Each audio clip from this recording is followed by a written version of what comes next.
딸이 말리니까 괜히 화내고 며칠째 연락도 안 했다대요. 같이 사는 줄 알았는데 알고 보니 돈만 몇천 나갔다더라.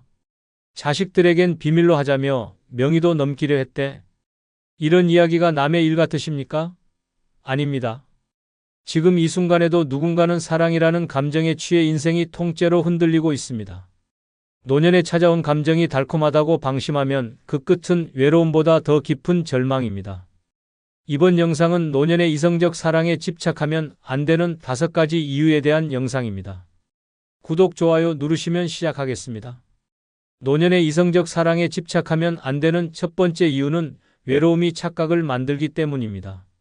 고요한 방 안, 울리지 않는 전화기, 혼자 먹는 밥상. 하루에도 몇 번씩 반복되는 침묵은 노인의 가슴을 파고듭니다. 괜찮다고 애써 말해도 마음은 점점 텅 비어갑니다. 이때 누군가 따뜻한 말 한마디를 건네면, 작은 배려 하나를 보여주면 그 감정은 곧 사랑이라는 이름으로 포장됩니다. 그러나 그것은 사랑이 아니라 외로움이 만든 환상입니다. 마음의 공백이 커질수록 그 빈자리를 누군가의 존재로 채우고 싶어하는 욕망이 커지며 결국 상대의 말투, 시선, 행동 하나하나를 왜곡해서 받아들이게 됩니다. 나한테 이렇게 말해주는 사람 처음이야. 그 사람이 날 보면 항상 웃어줘. 이젠 나 없이 못 산대요. 이런 문장들은 외로움이 빚은 착각의 결과물입니다. 상대는 단지 친절했을 뿐인데 그 친절이 과대 해석되며 관계의 균형이 깨집니다. 노년의 감정은 깊고 절박하기 때문에 마음이 빠지면 속도는 젊을 때보다 훨씬 더 가속화됩니다. 그리고 그 빠른 감정은 한쪽의 무너짐으로 이어지기 십상입니다. 더 큰 문제는 이 감정이 착각이라는 사실을 주변에서 아무리 알려줘도 본인은 끝까지 부정한다는 점입니다. 오히려 말리는 사람을 원망하고 경계하라고 충고하는 자식에게 등을 돌립니다. 넌 몰라. 그 사람은 진심이야. 내가 지금 외로워서 그러는 줄 아니? 라고 말하며 오히려 착각 속으로 더 깊이 빠져듭니다. 그 결과 가장 지켜야 할 인간관계는 멀어지고 가장 경계해야 할 감정에 사로잡혀 외로운 전쟁을 혼자 감당하게 됩니다. 광주 북구에 사는 1951년생 정화순 씨는 남편과 사별한 뒤 10년 넘게 혼자 살아왔습니다. 평소에 조용한 성격이었고 사람들과 어울리기보다는 집 근처 작은 텃밭을 돌보며 시간을 보내는 분이었습니다. 그러던 어느 날 근처 약국에서 자주 마주치던 60대 후반 남성에게 혼자 지내시죠? 라는 말을 들었고 그 이후로 안부 인사와 함께 이런저런 대화가 오가기 시작했습니다. 그 남성은 단지 친절했을 뿐이었지만 정 씨는 그것이 특별한 관심이라 느끼기 시작했습니다. 며칠 후 정 씨는 일부러 약국 앞에서 그 남성을 기다렸고 두세 마디 안부를 주고받는 것을 하루의 낙으로 삼게 되었습니다. 점점 감정은 커졌고 이건 운명이라는 생각까지 들었습니다. 그러던 어느 날 그 남성이 집에 냉장고가 고장났다며 어렵게 말을 꺼냈습니다. 정 씨는 기다렸다는 듯이 몇십만 원을 건넸고 그 이후에도 크고 작은 생활비를 지원했습니다. 하지만 어느 순간부터 그 남성은 점점 연락을 피했고 약국에서도 보이지 않았습니다. 그리고 우연히 다른 여성과 다정하게 걷는 모습을 본 정 씨는 충격을 받았습니다. 그에게 전화를 걸었지만 오해하지 말라는 말만 들었고 자신이 혼자 착각했던 것이라는 사실을 인정해야 했습니다. 그녀는 며칠간 밥도 먹지 못했고 이후 사람을 믿는 것을 멈추게 되었습니다. 자신이 한 행동이 부끄럽고 주변 시선이 무서워지면서 세상과 단절하게 된 것입니다. 외로움은 사랑을 부르는 것이 아니라 착각을 키웁니다. 그 감정은 진실보다 욕망이 앞서며 나를 위해 다가온 사람이 아니라 내가 만들어낸 환상을 향해 집착하게 만듭니다. 노년은 조용하고 단단해야 할 시간입니다. 그 시간에 외로움을 핑계로 누군가에게 마음을 던지면 돌아오는 건 상처와 후회뿐입니다. 이성적 사랑이 아닌 감정의 착각은 노후를 무너뜨리는 지름길입니다. 사랑을 원하는 것이 아니라 혼자임을 견딜 수 있는 용기를 갖는 것이 먼저입니다. 그렇지 않으면 외로움은 결국 당신을 속이게 됩니다. 노년의 이성적 사랑에 집착하면 안 되는 두 번째 이유는 노후 자산이 흔들릴 수 있기 때문입니다. 평생을 아껴 모은 돈, 자식에게 민폐 끼치지 않으려고 악착같이 지켜온 그 자산이 한순간의 감정에 휘둘려 무너질 수 있습니다. 사랑이라는 이름 아래 상대가 힘들다고 하면 돈을 내어주고 미래를 함께하자며 재산 일부를 넘깁니다.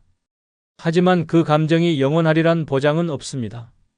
오히려 그 관계가 흔들리는 순간 되돌릴 수 없는 금전적 손해와 감정적 배신만 남게 됩니다. 노년은 자산을 운용하는 시기가 아니라 지키는 시기입니다. 그런데 사랑이라는 이름으로 그 자산을 열어버리는 순간 인생 후반전은 파국으로 치닫게 됩니다. 문제는 이 시기에 감정이 불쑥 찾아오고 제어가 어렵다는 점입니다. 외로움에 지친 마음에 누군가 다정한 말 한마디 건네면 방어선은 무너지고 지갑은 쉽게 열립니다. 그 사람은 다를 거야, 이번엔 진심일 거야 라는 착각에 빠지면 판단력은 흐려지고 결국 통장 비밀번호까지 넘기게 됩니다. 자식에게는 숨기고 친구들에게도 말하지 못한 채 혼자 감정에 취해 모든 걸 내어주게 됩니다. 이때 발생하는 금전적 손실은 단순한 손해가 아닙니다. 말년의 삶을 통째로 흔드는 폭탄과 같습니다. 한 번 건넨 돈은 다시 되돌릴 수 없습니다. 호의로 시작된 금전 지원이 당연한 것처럼 굳어지고 시간이 지나면 상대는 더 큰 것을 요구합니다. 주택명의 이전, 보증서기, 공동계좌 개설 등 점점 더 깊은 금전적 얽힘으로 들어가게 됩니다. 문제는 그 관계가 끝날 때 법적으로도 보호받기 어렵고 가족에게조차 도움을 요청하기 힘들다는 점입니다. 결국 감정은 식고 돈은 사라지고 나만 남게 됩니다. 그것이 노년에 찾아온 사랑의 뒷모습입니다. 충청북도 제천에 사는 1955년생 백수님 씨는 정년퇴 직후 30년 모은 돈으로 작은 원룸 2채를 매입해 월세 수익으로 생활하던 여성입니다.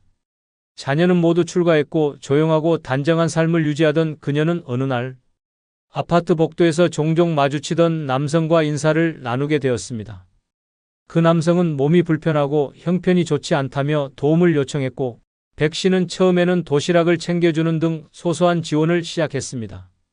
시간이 흐르며 관계는 가까워졌고 그는 우리 이제 남남처럼 지내지 말자고 말했고 백 씨는 그 말을 함께 인생을 마무리하자는 약속으로 받아들였습니다. 이후 그는 당신 앞으로 된 집은 내가 관리해 줄게. 통장만 잠깐 맡겨줘라며 점점 더 깊은 요구를 했습니다. 백 씨는 의심 없이 집 열쇠와 통장을 건넸고 그 순간부터 모든 것은 무너지기 시작했습니다. 몇 달 뒤 월세 수익이 끊기고 세입자들이 집주인이 바뀌었다고 말하기 시작했습니다. 알고 보니 그 남성은 위임장을 받아 명의를 바꾸려 시도했고 은행 계좌에서는 거액이 빠져나간 상태였습니다. 경찰에 신고했지만 서류상으로는 백 씨의 자발적인 동의가 있어 법적으로도 대응이 어려운 상황이었습니다. 그 사실이 자녀들에게 전해지자 왜 그렇게까지 했냐, 사랑인지 돈인지도 구분 못하냐는 말들이 날아왔고 백 씨는 충격과 수치심에 외부와 연락을 끊고 지내고 있습니다. 노후 자산은 평생을 걸고 지켜온 생존의 무기입니다. 그 어떤 감정보다도 우선시되어야 하고 그 어떤 사랑보다도 보호받아야 할 대상입니다. 이 시기에 감정에 흔들려 자산을 건네는 일은 단순한 실수가 아니라 인생 전체를 뒤흔드는 재난입니다. 사랑에 취해 자산을 내어준 사람은 결국 감정도 잃고 돈도 잃고 가족마저 멀어지는 삼중고를 겪게 됩니다. 노년의 사랑은 신중해야 합니다. 특히 돈이 얽힌 사랑은 단 한 번의 판단 미스로 인해 평생의 안전망을 잃게 만듭니다. 감정보다 재산을 먼저 챙기는 것이 이기적인 것이 아니라 생존 본능입니다. 인생의 마지막 페이지를 스스로 망치고 싶지 않다면 감정에 앞서 자산을 지키는 선택을 해야 합니다. 사랑은 몰라도 통장은 절대 열지 마십시오. 노년의 이성적 사랑에 집착하면 안 되는 세 번째 이유는 몸이 약해질수록 상대에게 휘둘릴 위험이 커지기 때문입니다. 나이가 들면 몸은 자연스럽게 약해지고 외출도 줄고 사람들과의 교류는 좁아집니다. 이 틈을 파고드는 것이 바로 감정입니다.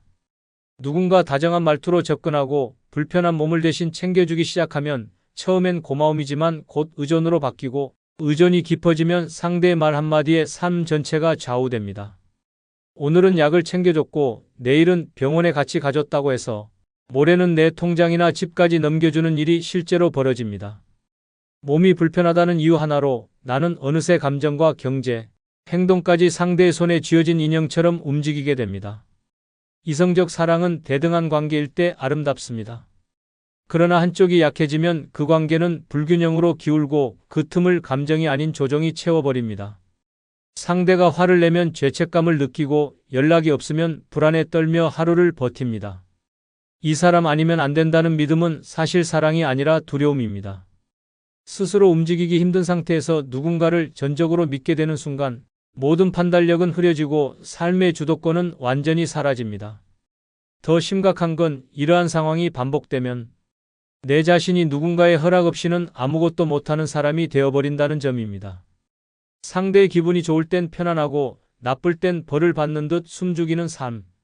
건강이 약화된다는 이유로 내가 약자가 되고 그 약점을 이용하는 사람 앞에선 늘 감사한 죄인으로 살아가게 됩니다. 늙어서까지 눈치 보고 사랑이란 이름에 붙잡혀 존재를 부정당하는 삶은 비극입니다.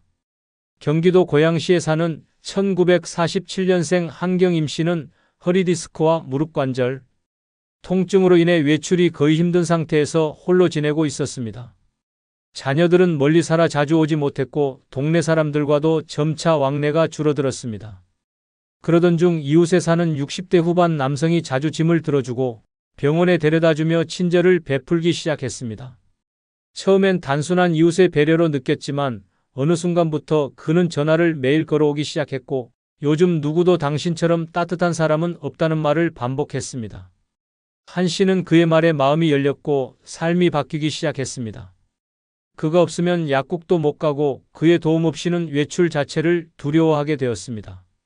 그러던 어느 날 그는 가족에게는 말하지 말고 당신 앞으로 된 통장을 잠깐만 맡겨달라며 접근했고 내가 당신을 위해 다 해줄 수 있다는 말을 내세우며 재산에 대한 영향력을 행사하기 시작했습니다. 그때부터 그는 점점 통제적인 모습을 보이기 시작했습니다. 다른 사람과 통화하지 말라고 했고 자녀가 연락하면 전화를 끊게 만들었으며 약속 없이 찾아오는 것을 싫어했습니다. 그의 말투는 점점 거칠어졌고 내가 없으면 아무것도 못하는 사람이라는 말을 서슴없이 했습니다. 실제로 한 씨는 혼자서는 병원도 가지 못했고 식사도 제대로 못 챙기게 되면서 점점 그에게 종속되어 갔습니다. 그 사실을 알게 된 자녀가 방문했을 때는 이미 한 씨 명의로 된 보증서가 만들어진 상태였고 통장에서는 다수의 이체 기록이 확인됐습니다. 경찰에 도움을 요청했지만 본인의 동의라는 말 앞에 조치는 제한적이었고 한 씨는 눈물을 흘리며 말했습니다. 처음엔 고마워서 뭐라도 해주고 싶었어요. 그런데 나중엔 그냥 그 사람이 없으면 내가 아무것도 못할 것 같았어요. 몸이 약해질수록 사람은 감정에 더 쉽게 휘둘립니다. 그리고 그 감정은 누군가에게는 사랑이 아니라 기회가 됩니다. 노년에 가장 무서운 건 질병이 아니라 그 질병을 핑계로 삶을 지배하려는 사람들입니다. 스스로 선택하고 스스로 결정할 힘이 없어진 순간부터 우리는 타인의 감정에 휘둘리는 꼭두각시가 됩니다. 그것이 아무리 다정한 말로 시작되었더라도 그 끝은 통제와 침묵일 뿐입니다. 노년에 진짜 지켜야 할 것은 사랑이 아니라 주체성입니다. 몸이 약해질수록 감정은 더 조심해야 하며 아무리 다정해 보여도 경계는 무너뜨리지 말아야 합니다. 노후의 자유는 혼자서 할 수 있음에서 오는 것이지 누군가에게 기대는 것에서 오지 않습니다. 사랑에 집착하는 순간 그 자유는 순식간에 사라집니다. 노년의 이성적 사랑에 집착하면 안 되는 네 번째 이유는 사랑을 가장한 계산이 숨어 있을 수 있기 때문입니다. 사랑이라는 말은 언제나 달콤하게 들립니다. 혼자 두고 싶지 않다, 평생 함께하고 싶다는 말 한마디에 가슴이 설레고 하루가 환해집니다. 하지만 그 속에 진심이 아닌 계산이 숨어 있다면 그 사랑은 독이 되어 인생을 파괴합니다. 노년의 외로움과 따뜻함에 대한 갈망을 악용하는 사람들은 생각보다 많습니다. 말은 다정하지만 속셈은 재산, 연금, 집, 보험에 있습니다. 겉으로는 연인이지만 속으로는 투자 대상으로 보는 것입니다. 특히 몸이 약하거나 가족과 멀어진 노인은 더 위험합니다. 그 허전함을 파고들어 관심을 주고 눈치를 보고 때로는 눈물까지 흘리며 신뢰를 쌓습니다. 그렇게 감정을 묶어놓은 뒤엔 천천히 요구를 시작합니다. 잠깐 돈 좀 빌려줘. 내 명의로 계약 좀 해줘. 가족에겐 말하지 말라는 말이 반복되면 이미 상대는 당신을 사랑하는 사람이 아닙니다. 당신의 자산을 계산하는 사람입니다. 이들은 항상 정을 앞세웁니다. 그동안 내가 해준 게 얼마인데 우리 사이에 그 정도도 못 믿냐는 말로 압박합니다. 말 한마디에 미안함을 느끼게 만들고 당신의 착한 마음을 죄책감으로 바꿔버립니다. 결국 사랑이란 이름 아래 지갑은 열리고 집문서가 움직이며 심지어 병원비까지 대신 내주는 상황까지 벌어집니다. 그 순간 그들은 본색을 드러내고 사라집니다. 남는 건 상처와 파괴된 삶뿐입니다.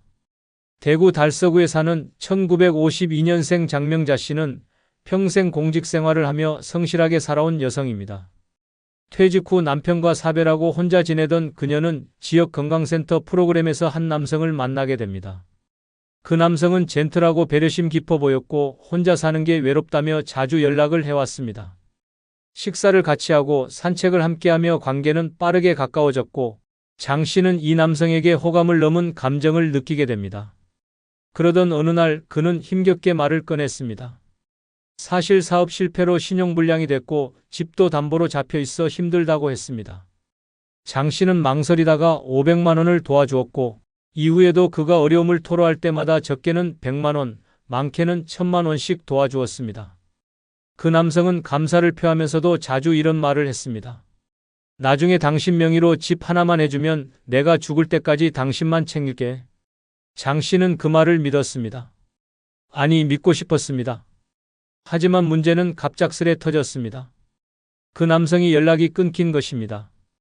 알고 보니 이미 같은 방식으로 다른 여성 2명에게도 금전적인 도움을 받아온 전력이 있었고 경찰에 고소당한 상태였습니다.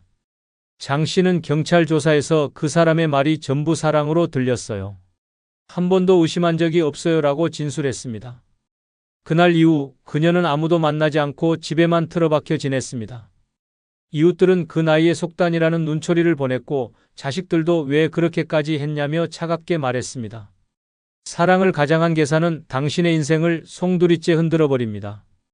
겉으로는 연민을 가장하지만 속으로는 계산기를 두드리고 있는 사람은 너무도 많습니다. 특히 노년의 사랑은 외로움과 금전이 얽히는 순간부터 더럽혀지기 쉽습니다. 나를 위해 울어주는 사람이라고 착각했지만 사실은 당신의 장고를 위해 눈물을 흘린 것일 수 있습니다. 노년의 감정은 절박해서 더 쉽게 속습니다.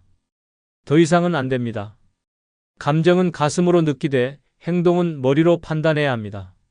나를 위하는 척, 나를 아끼는 척 하는 사람일수록 더 의심하십시오. 진짜 사랑은 재산을 요구하지 않고 진심은 계약서 위에 올라가지 않습니다. 계산된 사랑의 인생을 내어주는 순간 그 사랑은 더 이상 당신을 지켜주지 않습니다.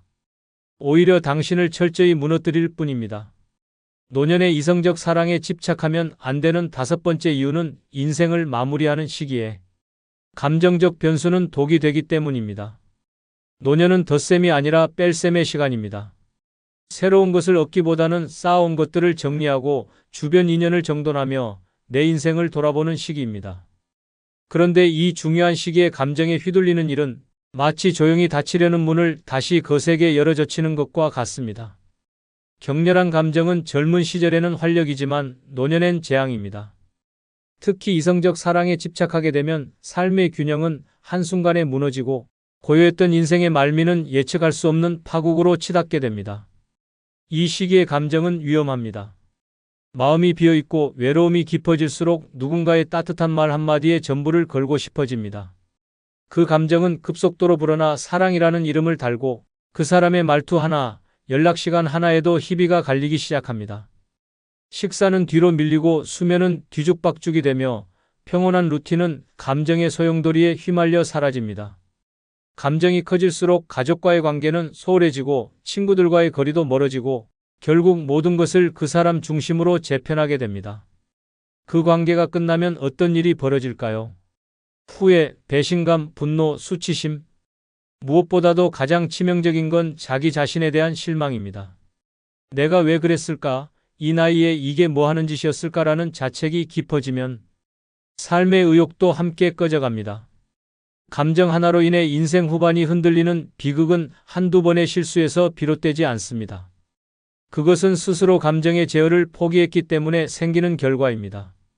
부산 해운대구에 사는 1946년생 박경래 씨는 교직에서 퇴직 후 남편과 사별하고 조용한 말년을 보내던 중 공원 벤치에서 자주 마주치던 한 남성과 대화를 나누게 되었습니다.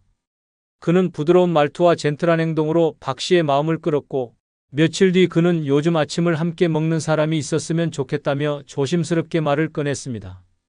박 씨는 심장이 뛰었고 자신도 모르게 미소를 지었습니다. 그날부터 둘은 자주 연락을 주고받았고 함께 밥을 먹고 산책을 하며 가까워졌습니다. 그는 어느 날 우리 이제 서로의 인생을 책임져주는 사이가 되자고 말했고 박 씨는 가족에게 말도 하지 않은 채 자신 명의의 소형 아파트를 전세로 돌려 그와 함께 살기로 했습니다. 가족들은 뒤늦게 사실을 알고 격분했고 박 씨는 이 나이에 사랑을 찾은 게 뭐가 죄냐며 되레 소리쳤습니다. 하지만 1년이 채 되지 않아 그는 변하기 시작했습니다. 말투는 냉정해졌고 집에 잘 들어오지 않았으며 금전 문제로 다툼이 잦아졌습니다. 결국 그는 떠났고 박 씨는 남은 전세금으로 생활을 이어갈 수 없는 상황에 직면하게 되었습니다. 자식들과의 관계는 이미 틀어졌고 친구들 사이에선 왜 저런 선택을 했을까라는 뒷말만 남았습니다. 그녀는 이후 집 밖에 나가지 않았고 병원을 찾은 끝에 우울증 진단을 받았습니다.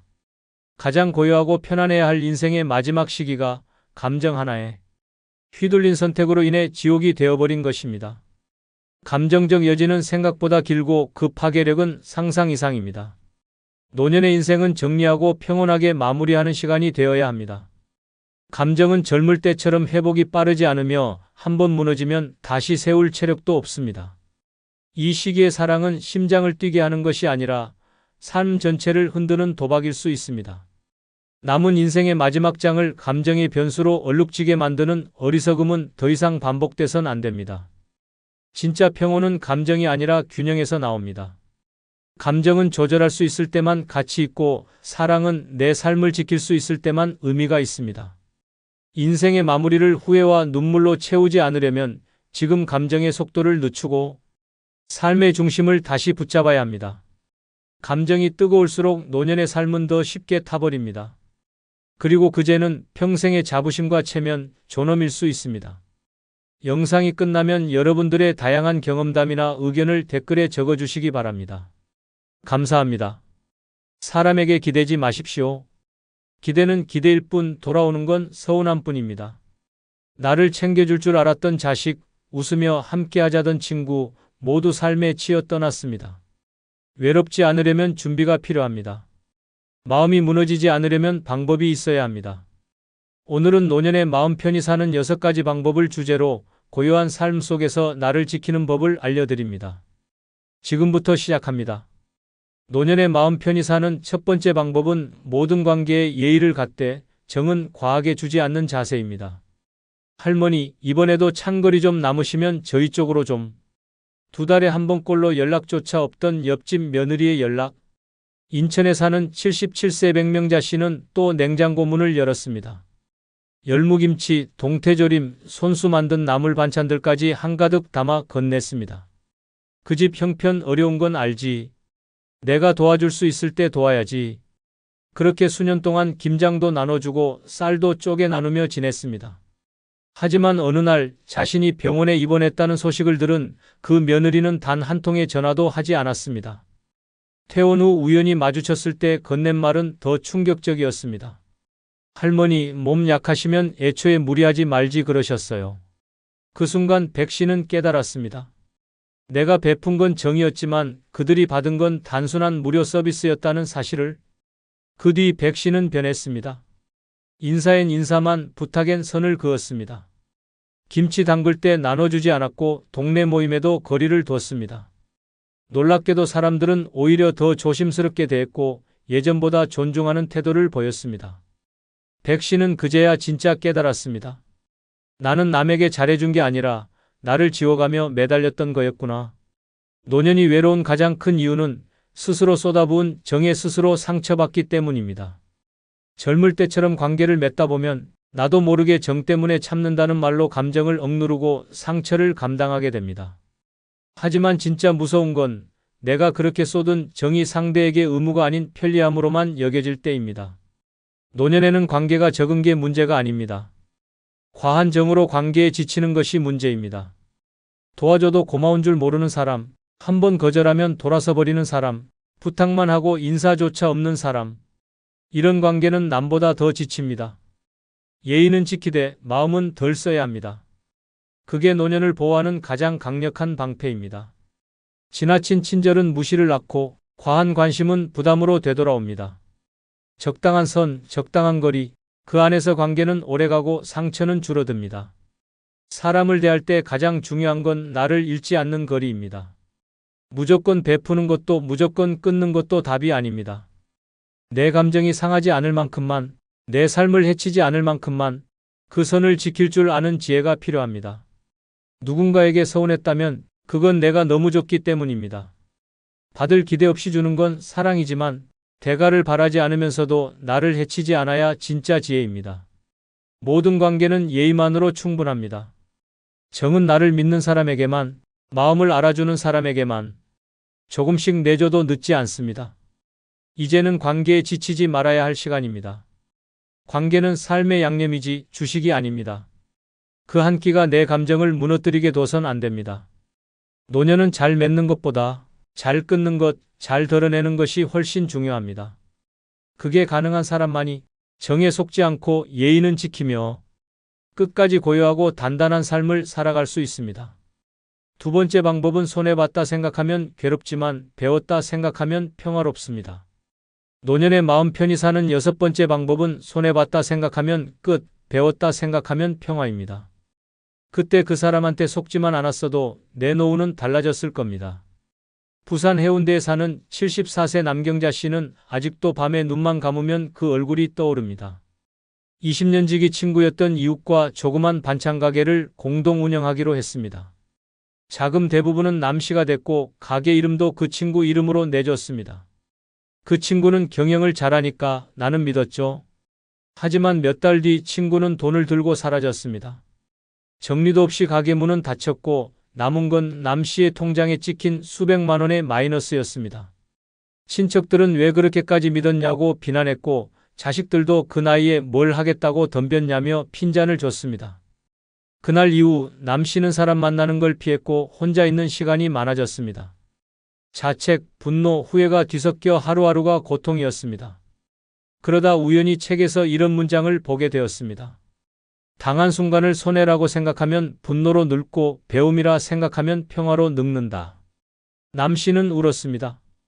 그리고 처음으로 그 사건을 끝난 일이 아니라 배운 일이라 부르기 시작했습니다. 그날 이후 남 씨는 다시 사람을 만나기 시작했습니다. 이번엔 조심스럽고 경계도 있었지만 그는 말합니다. 다시 속을 수도 있어요. 하지만 이제는 예전처럼 무너지진 않을 겁니다. 배웠으니까요. 노년의 가장 위험한 독은 손해 감정에 빠지는 것입니다. 평생 희생했는데 자식은 외면하고 돈을 줬는데 돌아오는 건 원망이고 정을 줬는데 되돌아온 건 무관심일 때 사람은 자신이 모든 걸 잃었다고 느낍니다. 그 순간부터 인생은 복구되지 않습니다. 왜냐하면 그 감정은 끝도 없이 자신을 괴롭히기 때문입니다. 내가 뭘 잘못했나? 왜 그때 그 말을 했을까? 왜 믿었을까?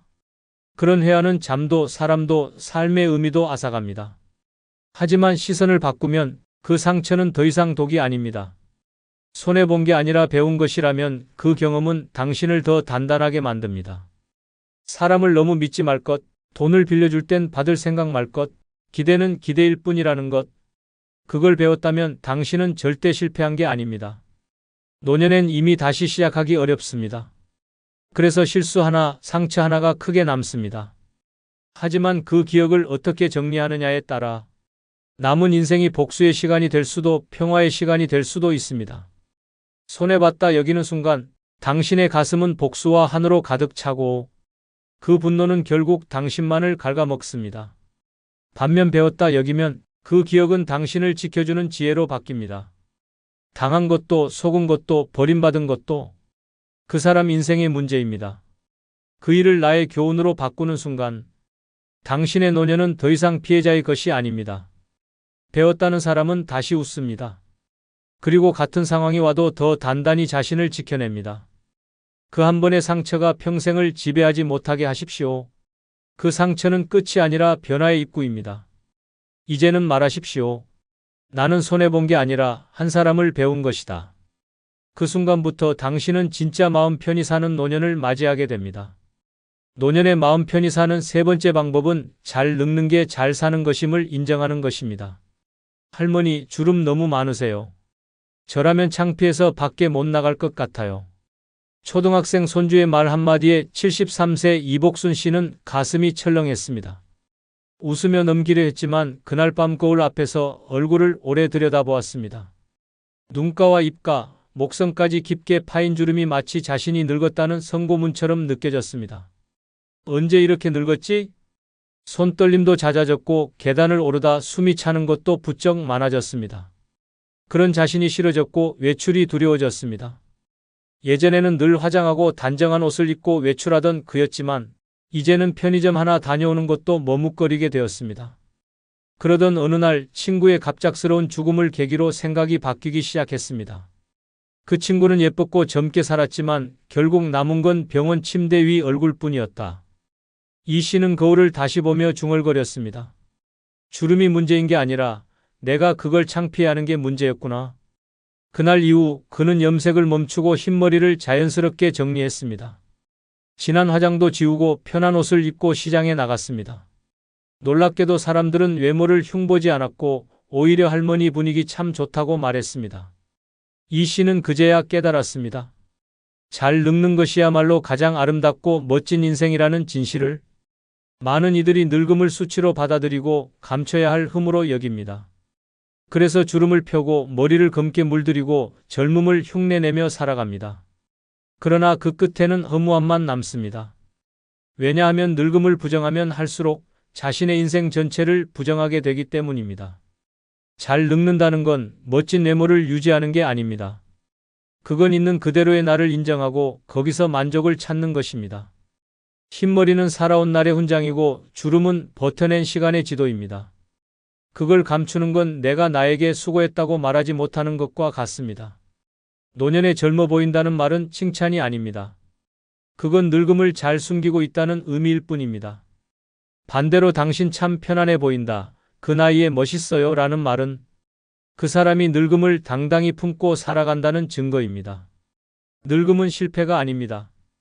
오히려 살아남은 자의 증거이고 지금까지 무너지지 않고 버텨온 생존의 결과입니다. 잘 늙는 사람은 그 자체로 주변에 평온을 줍니다. 화려하지 않아도 빠르지 않아도 단단한 삶의 무게가 느껴지는 사람. 그게 바로 나이 든 사람의 품격입니다. 당신이 더 이상 젊지 않다는 이유로 불행한 것이 아닙니다. 문제는 그 늙음을 부끄러워하는 마음입니다. 마음 편히 살고 싶다면 먼저 거울 속 늙은 나를 향해 이렇게 말해보아야 합니다. 고생 많았다. 지금 모습도 참 괜찮다. 그 말 한마디로부터 인생의 후반부는 달라집니다. 주름을 원망하지 않고 흰머리를 감추지 않고 느려진 걸음을 탓하지 않는 사람이 가장 평온한 노년을 살아갑니다. 잘 늙는 걸 두려워하지 마십시오. 잘 늙는 건 세상 끝까지 내가 나로 살아내는 유일한 방법입니다. 그 삶이야말로 누가 봐도 잘 살아온 인생입니다. 네 번째 방법은 자식 일은 자식 몫으로 넘기는 용기입니다. 엄마가 좀 나서서 도와주면 안 돼요? 결혼한 지 5년 된 딸이 손주 육아에 지쳐 전화해 왔을 때 74세 정화자 씨는 입술을 깨물었습니다. 평생 자식 위해 희생해온 그였기에 거절하는 일이 죄처럼 느껴졌습니다. 아침 저녁으로 전을 부치고 김치를 담가 보내고 병원 데려다주고 돌잔치 준비까지 도맡아온 세월. 그런데 돌아오는 건 감사가 아니라 요구였습니다. 왜 이제 와서 빠지려고 해요? 결국 정 씨는 무릎에 물이 차 병원 신세를 지게 되었고 치료받는 병상에서도 딸은 불쑥 묻습니다. 퇴원하면 바로 애 좀 맡아줄 수 있어요? 그 순간 정 씨는 깨달았습니다. 나는 자식 인생을 책임질 나이가 이미 지났다. 그런데도 스스로 내려놓지 못한 것이다. 퇴원 후 정 씨는 처음으로 딸에게 단호히 말했습니다. 너도 내 아이 엄마고 너의 인생은 내 몫이야. 엄마는 이제 내 삶을 살아야 해. 딸은 서운해했고 연락은 줄었지만 정 씨는 매일이 가벼워졌습니다. 동네 복지관에서 글쓰기 수업을 듣고 공원 산책을 즐기고 혼자 영화를 보기 시작했습니다. 비로소 엄마라는 역할이 아니라 정화자라는 사람으로 살아가기 시작한 순간이었습니다. 노년에 마음 편히 사는 방법은 자식 일은 자식 몫으로 넘기는 용기입니다.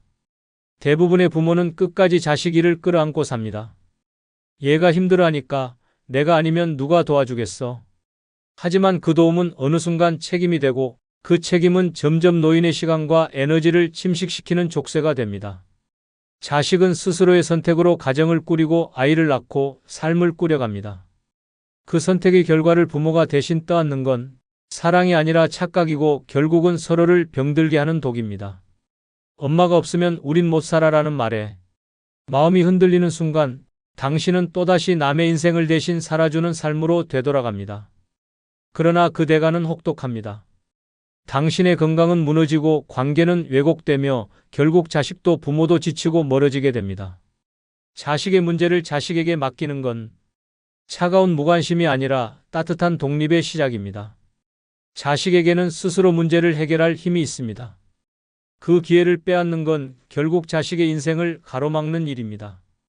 당신은 이미 충분히 해줬습니다. 이제는 자식의 몫을 내려놓고 당신의 몫을 살아야 할 시간입니다. 부모의 자리는 뒷좌석입니다. 운전대는 자식이 잡아야 하며 당신은 이제 창밖 풍경을 여유롭게 바라볼 시간입니다. 도와주고 싶을 때마다 자신에게 물어보십시오. 이건 진짜 사랑인가 아니면 죄책감인가? 사랑은 때론 거절하는 용기에서 시작됩니다. 자식이 넘어질까봐 겁이 나도 그건 그들의 몫입니다. 그들이 일어나게 하려면 당신은 옆에서 기다리는 사람이어야 합니다. 노년에 편안해지고 싶다면 먼저 자식 인생에서 한 발 물러나야 합니다. 그리고 당신 자신에게 다가가야 합니다. 그게 진짜 부모이고 그게 바로 진짜 나를 회복하는 길입니다. 노년에 마음 편히 사는 5번째 방법은 다툼보다 침묵이 낫다고 여기는 지혜입니다. 저 며느리가 저러는 건 다 시어머니 탓이에요. 경기도 광명에 사는 75세 유춘자 씨는 자신이 친정까지 퍼준 아들네에게 이 말을 듣고 피가 거꾸로 솟는 걸 느꼈습니다. 며느리는 명절마다 늦게 오거나 안 오고 손주 얼굴도 보여주지 않으며 평소에도 인사 한마디 없이 지나갔습니다. 자식 뒷바라지를 다 해준 것도 억울한데 이제는 싸늘한 대접까지 받아야 하는 현실에 참을 수 없는 분노가 치밀었습니다. 어느 날 아들과 며느리를 앉혀놓고 한마디 하려고 마음을 굳게 먹었습니다. 너희 정말 너무한다. 이게 사람이 할 짓이냐. 그 말이 입 밖으로 나오기 직전 남편의 유골함을 바라봤습니다. 생전에 성격이 불같던 남편은 갈등을 참지 못하고 자식들과 몇 년간 소식이 끊긴 채 세상을 떠났습니다. 유골함 앞에 앉아 홀로 속삭이던 유 씨는 그때의 공허함을 다시 떠올렸습니다. 그리고 결심했습니다. 말하지 않기로, 따지지 않기로. 그날 이후 유 씨는 더는 다그치지도 기대하지도 않았습니다. 아들네가 와도 웃으며 맞았고 며느리의 무뚝뚝한 말투에도 미소로 받아쳤습니다. 자존심은 상했지만 대신 마음이 무너지지 않았습니다. 그리고 놀라운 변화가 시작됐습니다. 몇 달 뒤 며느리는 처음으로 손수 만든 반찬을 들고 왔고 손주는 할머니 무릎을 베고 잠이 들었습니다. 유 씨는 속으로 중얼거렸습니다. 맞서지 않아도 마음은 전해진다. 노년에 마음 편히 사는 삶은 이기는 삶이 아닙니다. 덜 상처받는 삶, 덜 부딪히는 삶, 그게 진짜 평온한 노년입니다. 다툼은 순간의 통쾌함을 줄지 모르지만 그 뒤에는 후회와 관계의 균열이 따라옵니다. 특히 가족과의 갈등은 노년에게 치명적입니다. 고립감을 심화시키고 자존감을 무너뜨리며 결국 삶의 의욕까지 앗아갑니다. 많은 노인이 내가 맞는 말 했을 뿐이라고 말합니다. 하지만 그 맞는 말이 결국 사람을 잃게 만들었다면 그건 지혜가 아니라 고집입니다. 침묵은 비겁함이 아닙니다. 그건 삶을 지켜내는 무기입니다. 말을 삼키는 대신 평화를 선택하는 사람만이 노년의 고요함을 오래 유지할 수 있습니다. 자식 문제, 며느리와의 갈등, 친구와의 오해. 그 모든 말하고 싶은 순간마다 이 말을 해서 내가 나아지는가 아니면 더 고립되는가를 먼저 물어야 합니다. 삶의 끝자락에서 가장 지혜로운 사람은 말로 이기는 사람이 아니라 말을 아끼고 마음을 지키는 사람입니다. 노년의 마음이 무너지는 가장 흔한 이유는 말하지 말았어야 할 말을 한 뒤부터입니다. 한순간의 감정 폭발이 수십 년의 관계를 무너뜨리는 건 순식간입니다. 이제는 말보다 침묵이, 주장보다 이해가 필요한 시기입니다. 내가 옳다는 사실보다 지금의 평화가 더 중요하다는 걸 아는 사람만이 노년을 품격 있게 살아갈 수 있습니다. 노년에 외롭지 않고 상처받지 않기 위해 필요한 건 많은 사람도 돈도 아닙니다. 바로 그 한마디를 참을 줄 아는 지혜입니다. 그 침묵이 당신의 노년을 지켜줄 가장 강력한 방패입니다. 6번째 방법은 매사에 정답을 찾지 않아도 되는 생각입니다. 왜 그렇게 사냐? 동네 모임에서 나온 한마디에 72세 김연자 씨는 그날 밤 이불을 뒤집어 쓰고 펑펑 울었습니다. 남편과 사별하고 혼자 조용히 지내는 그녀를 두고 누군가는 취미라도 가져야지, 노인대학도 다니고 그래야지, 손주라도 돌봐야 의미 있는 인생이지라며 끝없는 조언을 쏟아냈습니다. 김 씨는 아무 말도 하지 못했습니다. 그저 혼자 책 읽고 뜨개질하고 가끔 음악 듣는 게 좋았을 뿐입니다. 하지만 그날 이후 그녀는 자신이 잘못 살아가는 건 아닐까 고민에 빠졌습니다. 내가 틀렸나? 너무 조용히 사는 게 문제인가? 며칠을 앓다 결국 주민센터에 프로그램을 신청했지만 적응하지 못하고 중도 포기했습니다. 그리고 어느 날 같은 아파트 이웃이 말했습니다. 난 언니처럼 살고 싶어. 평화로워 보여서. 그 말에 김 씨는 처음으로 울지 않았습니다. 비로소 깨달았습니다. 지금 이 삶도 틀린 게 아니라 그냥 내 삶이었단 걸. 노년의 마음을 무너뜨리는 건 외로움보다 나는 왜 이러지? 라는 자기 부정의 질문입니다. 사람들은 정답을 강요합니다. 이 나이에 이래야 한다. 이 시기엔 저렇게 살아야 한다. 하지만 삶의 정답은 없습니다. 특히 노년에는 더욱 그렇습니다.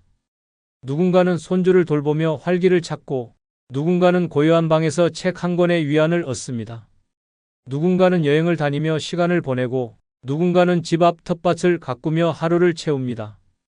어느 쪽이 더 맞고 틀리고는 없습니다.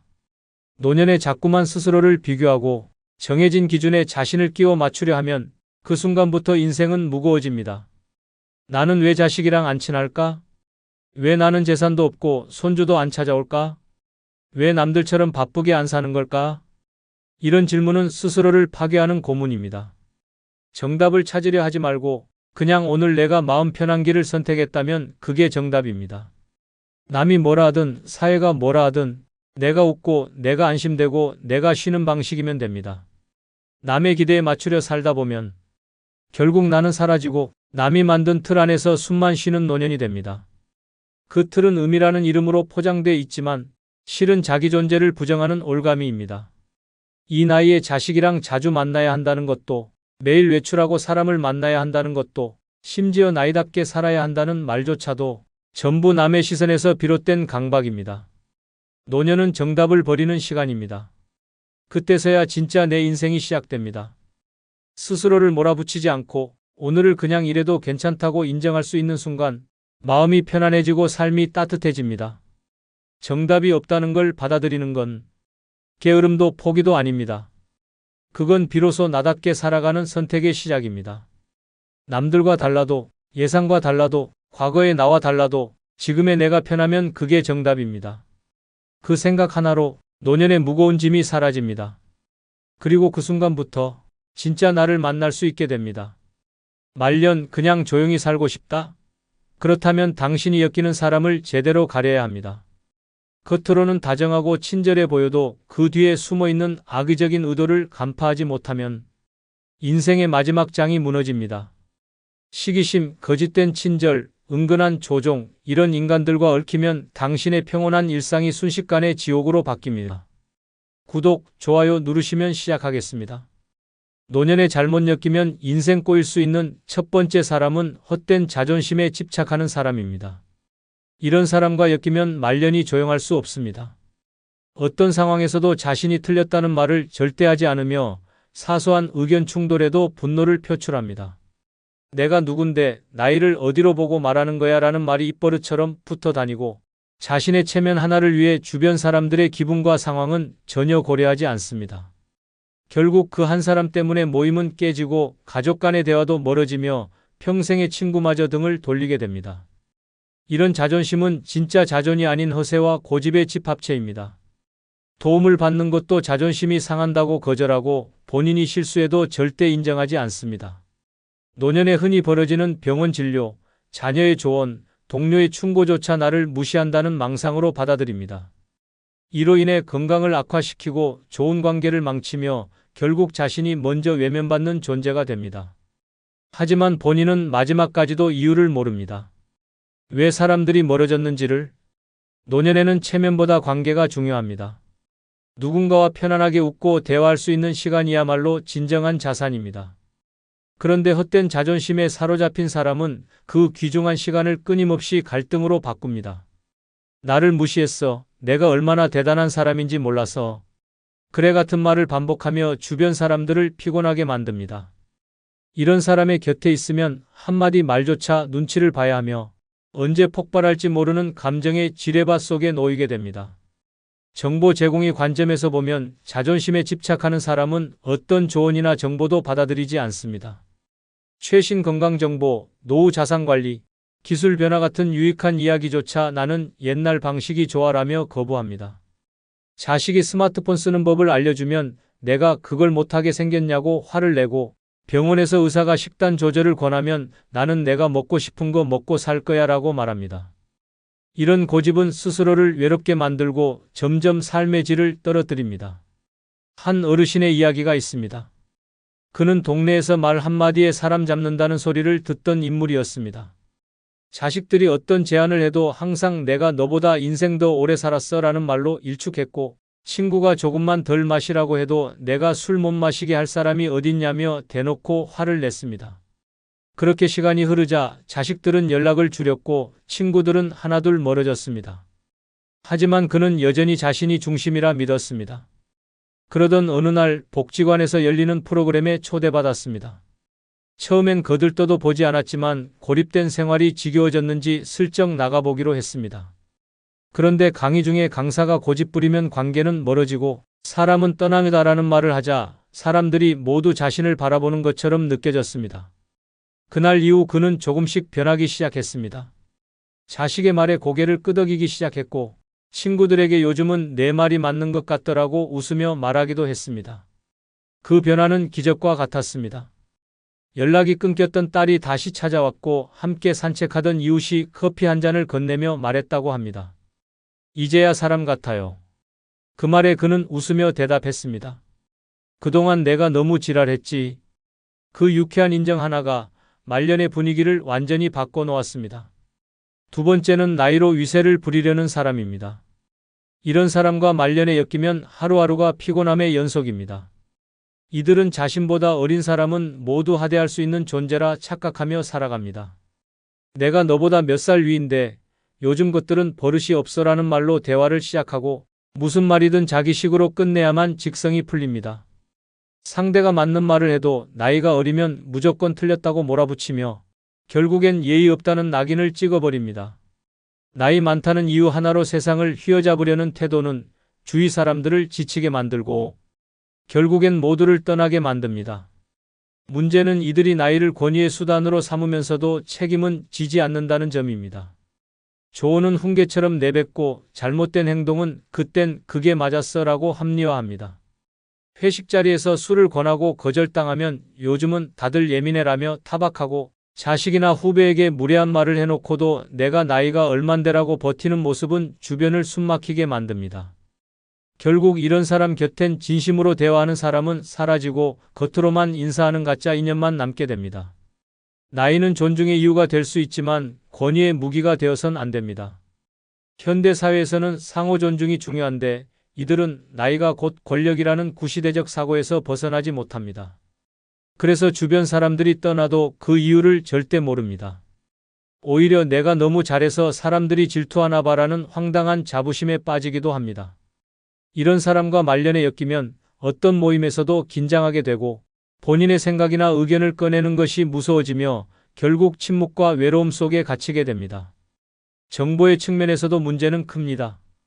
요즘의 변화는 빠르고 새로운 기술과 개념들이 끊임없이 등장합니다. 그런데 나이로 위세를 부리는 사람은 이런 흐름을 받아들이지 않고 무조건 옛날 방식이 최고라고 주장합니다. 최신 건강정보, 금융관리, 스마트폰 사용법 등 실질적인 도움을 줄 수 있는 정보를 쓸데없는 거라며 무시하고 본인의 경험만을 절대적 기준으로 삼습니다. 어느 노인의 이야기가 있습니다. 그는 경로당에서 누구보다 목소리가 큰 인물이었습니다. 처음 만난 사람에게도 몇 살이요? 나보다 어린애라고 말하며 말을 자르기 일쑤였고 어떤 이야기도 결국 자신의 무용담으로 바꿔버렸습니다. 바둑판에서 지면 내가 일부러 져준 거지. 음식이 맛없어도 옛날엔 이런 건 밥상에도 못 올렸다고 비아냥댔습니다. 심지어 자원봉사로 온 대학생에게 어디서 감히 나한테 반말하냐고 소리친 적도 있었습니다. 사실 그 대학생은 존댓말을 쓰고 있었는데 단지 목소리가 크다는 이유로 오해받은 것입니다. 결국 그 경로당에서 사람들은 하나둘 그를 피하기 시작했고 급기야 프로그램 운영자도 분위기 흐리는 분이 계셔서 요즘 참여율이 떨어진다는 말을 꺼냈습니다. 그 노인은 여전히 자신이 잘못한 줄 모르고 요즘 사람들 다 싸가지 없어라고 말했지만 실제로는 그 한 사람 때문에 경로당 전체 분위기가 얼어붙고 있었습니다.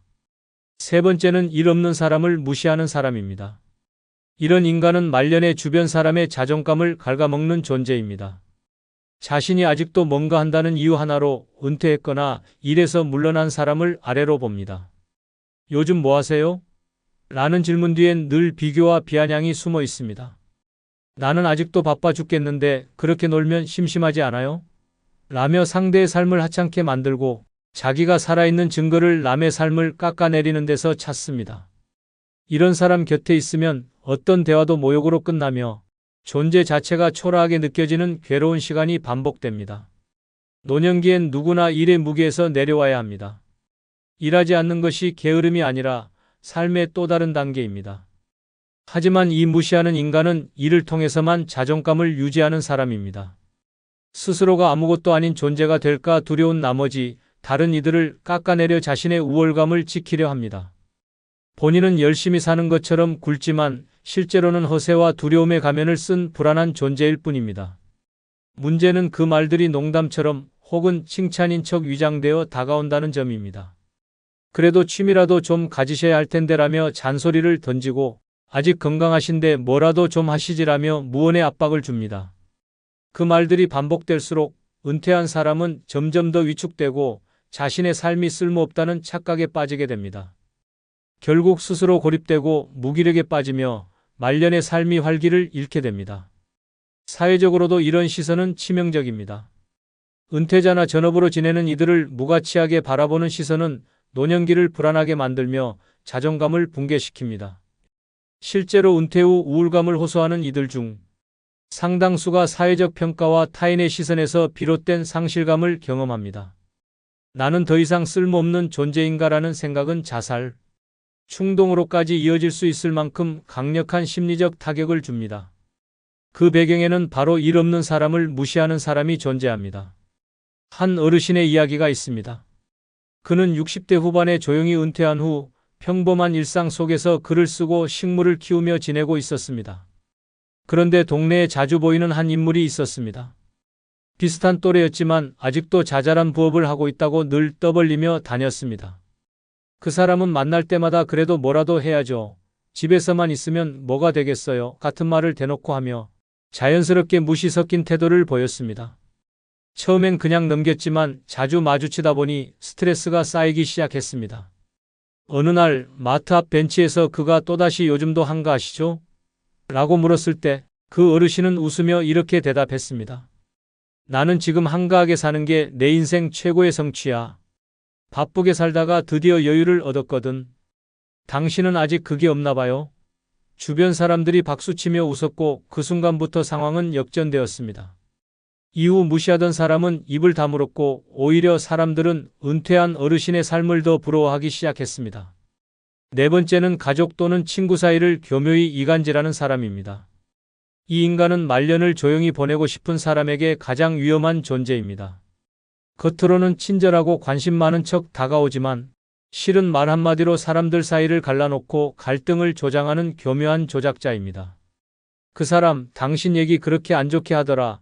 그 집 자식들이 뭔가 숨기는 게 있는 것 같더라 같은 말로 씨앗을 심고 슬며시 뒤로 물러나 불꽃놀이를 구경하듯 싸움을 즐깁니다. 이들의 특징은 절대 정면으로 부딪히지 않는다는 점입니다. 언제나 나는 그냥 들은 말을 전달했을 뿐이라는 가면을 쓰고 온갖 분열을 만들어냅니다. 이간질은 단순한 오해가 아니라 감정을 찢어놓는 일입니다. 평생을 함께한 친구 사이를 의심하게 만들고 피를 나눈 가족 사이에 불신을 심어 결국 말조차 섞지 않게 만듭니다. 특히 말년에 이런 갈등이 생기면 다시 회복하기 어렵습니다. 자존심이 세지고 시간이 많아진 만큼 감정도 깊어지기 때문입니다. 그 결과 사람을 가장 필요로 하는 시기에 사람을 잃는 비극이 벌어집니다. 이간질하는 사람은 그것조차 자기 탓이 아니라고 발뺌하며 다음 희생양을 찾아 떠납니다. 이들은 꼭 필요한 순간에는 사라지고 갈등이 생기면 중립인 척합니다. 실은 모든 불씨를 자신이 만들어 놓고도 나는 그런 의도가 아니었다고 입을 닫습니다. 당신은 배신감에 치를 떨고 누군가는 오해를 품고 멀어지며 진짜 나쁜 사람은 아무런 책임도 지지 않고 계속 관계를 어지럽힙니다. 이런 유형의 사람은 타인의 관계를 망가뜨리는 데서 존재감을 느끼며 그 안에서 자신만의 우월감을 확인합니다. 결국 그 한 사람 때문에 평생 쌓아온 신뢰가 무너지고 모든 사람이 불편해지는 지옥 같은 상황이 벌어집니다. 이간질은 대놓고 싸움을 붙이는 방식보다 훨씬 더 위험합니다. 소문을 가장한 진실 반, 거짓 반의 말로 사람의 마음을 찌르고 부드러운 말투와 친절한 미소로 상대의 경계를 무너뜨립니다. 나는 내 편이야 라며 다가오지만 실상은 모두의 편이 아닌 누구의 편도 아닌 사람입니다. 이렇게 포장된 독은 늦게 퍼질수록 치명적이며 결국 말년에 가장 소중한 인간관계를 망쳐놓습니다. 조용히 살고 싶은 사람에게 이런 인간은 최대의 재앙입니다. 한 마을에 살던 두 할머니가 있었습니다. 젊은 시절부터 친구로 지냈고 자식들끼리도 어울리며 가족 같은 관계였습니다. 그런데 어느 날부터 미묘한 감정에 금이 가기 시작했습니다. 이유는 작은 소문 하나였습니다. 그 할머니가 당신 손녀 예쁘다는 말 안 했대요. 오히려 남의 자식이 더 똑똑하다고 했다던데요. 라는 말이 돌았고 자존심이 상한 한 할머니는 서서히 거리를 두기 시작했습니다. 몇 달 후에는 그 집 자식이 당신한테 손 벌렸던 거 누구한테도 말 안 했으면 좋겠다던데요. 라는 말까지 들었습니다. 그 모든 이야기를 전한 사람은 한 명이었습니다.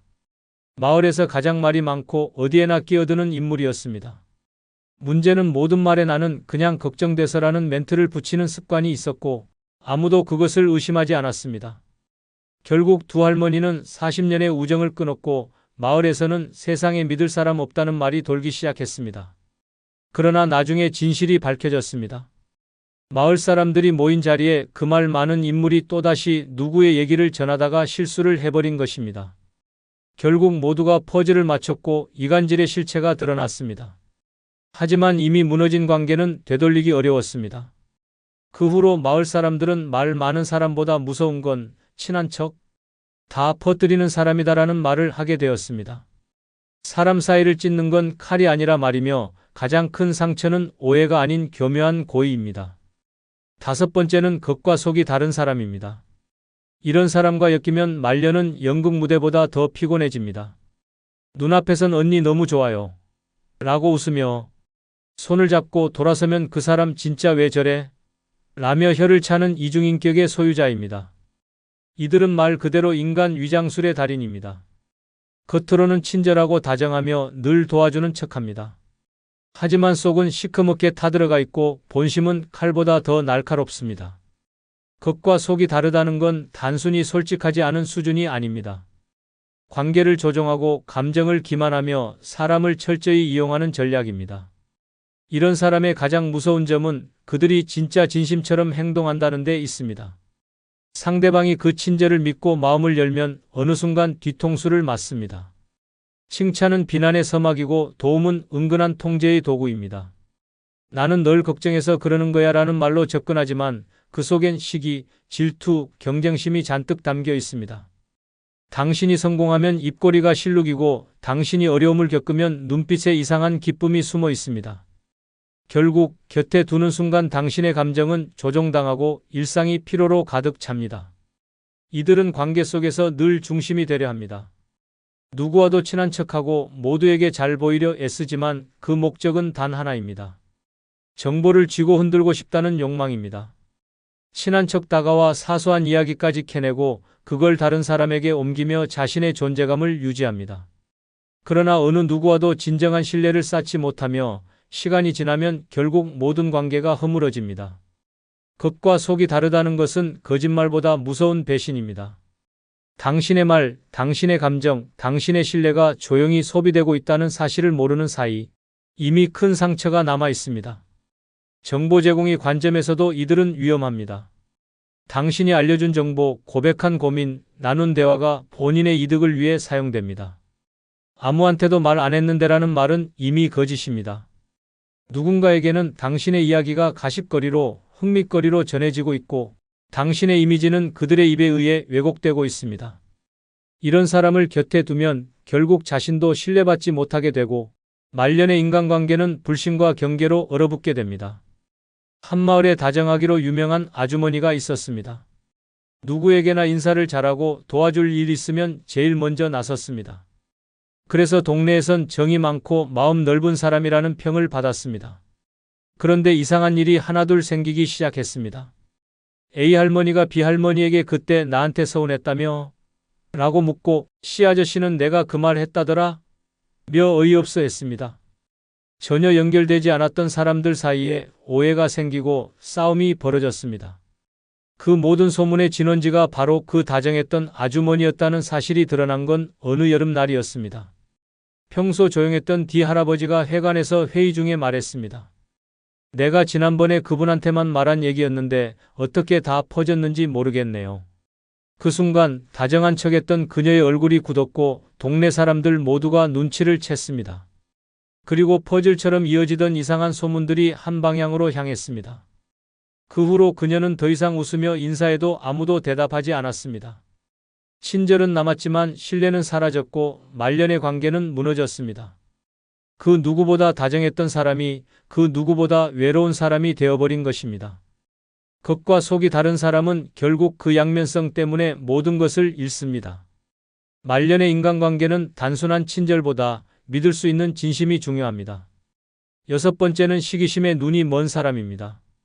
이 사람과 말년에 엮이면 평온했던 삶은 순간적으로 지옥으로 변합니다. 겉으로는 친근하고 친절한 척하지만 그들의 눈빛 속에는 불타는 시기심이 숨어 있습니다. 아무리 좋은 일이 생겨도 그들은 당신의 성취를 축하한다는 말 대신 저 사람은 정말 잘 나가네라며 뒤에서 낮은 목소리로 중얼거립니다. 당신이 성공할 때마다 그들은 마치 불편한 침묵을 흘리며 웃는 얼굴 뒤에서 속으로 악담을 퍼붓고 있습니다. 이런 사람의 시기심은 단순히 개인적인 감정을 넘어선 치명적인 사회적 공격으로 번질 수 있습니다. 이들은 절대 자신의 시기심을 인정하지 않습니다. 오히려 나는 그 사람이 잘 되기를 바란다면서 무슨 일이든 그 사람에게 하극상을 일으키려 하거나 은근히 그 사람의 성취를 깎아내리려 합니다. 이게 끝이 아닙니다. 그들의 시기심은 의도적이고 교묘하게 관계를 파괴합니다. 처음에는 아무렇지 않게 그 사람은 이런 걸 잘하는 것 같아라는 말로 시작하지만 점점 그 사람이 더 이상 잘 보이지 않도록 노력합니다. 무심코 흘린 한마디가 고의로 던진 불씨가 되어 당신의 신뢰를 조금씩 갉아먹고 점점 더 큰 갈등으로 번지게 만듭니다. 시기심에 눈이 먼 사람은 무의식적으로 당신의 기쁨과 성공을 자기만의 손실로 해석합니다. 그들은 내가 좋은 자리를 차지하기 전에 먼저 그 자리를 차지하거나 내가 놓친 기회를 가로채려 합니다. 성공이 아니면 실패하길 바라는 마음으로 주위 사람들과의 관계에서 끊임없이 방해를 놓습니다. 한 할머니의 이야기를 소개합니다. 그녀는 평생을 일하며 자식들을 키웠고 어느 정도 안정된 삶을 살고 있었습니다. 그동안 가까운 친구가 있었지만 그 친구는 점차 할머니의 삶을 질투하게 되었습니다. 특히 할머니의 아들 중 한 명이 집을 새로 사는 바람에 갈등은 심화되었습니다. 그 친구는 마치 할머니가 자식들에게 더 많은 사랑을 주는 것처럼 느꼈고 나중에는 자꾸만 너희 아들만 그렇게 잘 되면 좋겠냐? 며 할머니를 자주 비판했습니다. 어느 날 할머니는 그 친구에게 왜 자꾸 나에게 그런 말을 하냐고 물었습니다. 그러자 친구는 당황하며 그게 아니야. 나는 그냥 내가 너무 자랑하는 것 같아서라고 대답했습니다. 그 순간 할머니는 깨달았습니다. 친구의 말 속에서 날카로운 시기심이 숨어 있다는 걸. 그 친구는 할머니의 자식들이 잘 되는 걸 보며 계속해서 자기가 못 얻은 것을 그들의 탓으로 돌리고 있었던 것입니다. 결국 할머니는 그 친구와의 관계를 정리할 결정을 내렸습니다. 그 친구와의 관계를 끊은 후 할머니는 평온한 마음으로 남은 일상을 보내게 되었습니다. 그녀는 더 이상 시기심에 눈이 먼 사람을 가까이 두지 않았습니다. 끝으로 여러분께 한 가지 부탁이 있습니다. 영상 중간중간 화면 아래에 소개되거나 영상 설명란에 있는 제품을 누르시면 쿠팡으로 연결됩니다. 이렇게 쿠팡으로 연결된 후 아무 물건을 사셔도 제 채널에 약간의 수익이 발생하오니 앞으로 쿠팡에서 물건을 구입할 경우 이런 식으로 구입해 주셔서 본 채널에 간접 후원해 주시면 대단히 감사하겠습니다. 나이 70이 넘어서도 매일 스트레스 받고 살고 있습니까? 자식들 때문에, 배우자 때문에, 친구들 때문에 골치 아픕니까? 그렇다면 당신은 인생을 완전히 잘못 살고 있습니다. 충격적인 사실을 알려드리겠습니다. 진짜 행복한 노인들의 90%는 혼자 삽니다. 그들은 독성관계를 과감하게 차단하고 남의 눈치 보기를 포기하고 자신만의 왕국을 건설했습니다. 반면 불행한 노인들은 여전히 착한 사람이 되려고 애씁니다. 자식들에게 이용당하면서도 가족이 우선이라고 합니다. 친구들에게 무시당해도 외로우면 안 되니까라며 참습니다. 그 결과는 평생 노예처럼 살다가 후회하며 죽어갑니다. 더 이상 바보처럼 살지 마십시오. 지금부터 공개하는 6가지 뼈아픈 진실을 받아들이고 진짜 자유를 찾으십시오. 좋아요 누르시면 시작하겠습니다. 늙어 외롭지만 속 편하게 사는 첫 번째 방법은 고장난 관계는 수리하지 말고 버리는 것입니다. 평생을 함께했던 사람이라도 한번 어긋나기 시작한 관계는 결국 당신의 마음과 건강을 좀먹는 병이 됩니다. 용서하라, 이해하라, 화해하라는 말은 젊을 땐 통하지만 늙어선 독입니다. 당신이 먼저 연락하고 사과하고 눈치 보고 애쓰는 사이 상대는 당신을 당연하게 여깁니다. 그렇게 이어진 관계는 관계가 아니라 감정의 감옥입니다. 문제가 반복되는 관계는 고칠 수 없습니다. 상대는 바뀌지 않고 당신만 지칩니다. 의사소통이 끊기고 믿음이 무너진 인간관계는 더 이상 연결이 아닙니다. 소모입니다. 늙어 외로운 이유는 혼자라서가 아니라 잘못된 관계를 억지로 끌고 가며 자신을 망가뜨리고 있기 때문입니다. 진짜 외로움은 옆에 누군가 있어도 마음이 더 아플 때 찾아옵니다. 그래서 늙어서 가장 먼저 해야 할 일은 관계 정리입니다. 정신건강의학과 전문의들은 말합니다. 반복적인 감정 스트레스를 주는 인간관계는 노년 우울증의 주요 원인이며 만성 스트레스를 받은 고령자는 뇌 속의 세로토닌 분비가 급격히 줄어들어 인지력 저하와 수면 장애까지 이어질 수 있다고 밝혔습니다. 관계 하나에 얽매여 잠을 못 자고 하루 종일 감정에 휘둘리는 삶은 분명 병입니다. 그리고 그 병은 나이 들수록 치료가 어렵습니다. 충남 당진에 사는 김 씨는 대학 동창이자 평생 친구라 믿었던 이와 40년 가까이 연락을 이어왔습니다. 하지만 몇 년 전 사소한 말다툼을 계기로 관계가 틀어졌고 그 후로는 항상 김 씨 쪽에서 먼저 연락해야 했습니다. 생일에도 명절에도 안부 인사도 항상 자신이 먼저였고 답은 늘 건성으로 돌아왔습니다. 그래도 내가 먼저 해야지 하며 자존심을 접고 연락했지만 돌아오는 건 무관심과 피곤한 반응뿐이었습니다. 결국 김 씨는 스트레스로 인해 수면 장애와 두통에 시달렸고 병원을 찾은 결과는 심한 만성 스트레스와 우울 증상이었습니다. 의사는 말했습니다. 당신이 병든 게 아닙니다. 당신을 병들게 한 관계가 문제입니다.